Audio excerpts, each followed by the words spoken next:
গোপনে কথাবার্তা বলো, গোপন পরামর্শ করো। ফালা তাতানাজাউ বিল ইসমি ওয়াল উদওয়ান, তোমরা গুনাহের ব্যাপারে গোপনে কথা বলবা না। ওয়াল উদওয়ান, সীমালঙ্ঘনের ব্যাপারে গোপনে কথা বলবা না। ওয়া মাসিয়াতির রাসূল, রাসূলের অবাধ্য করার ক্ষেত্রে গোপন কোনো কথা বলবা না।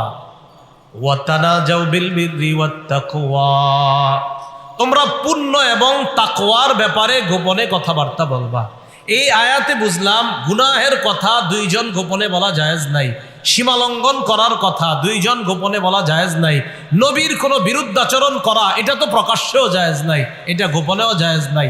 হ্যাঁ, ভালো কথা গোপনে বলা এটা জায়েজ আছে, তাকওয়ার ব্যাপারে দুইজন একান্তে আলাপ করা এটা জায়েজ আছে।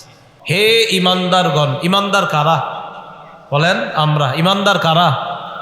আমাদেরকে আল্লাহ বলেন, ইদা তানাজাইতুম ফালা তাতানাজাউ বিল ইসমি ওয়াল উদওয়ানি ওয়া মাসিয়াতির রাসূল, তোমরা যখন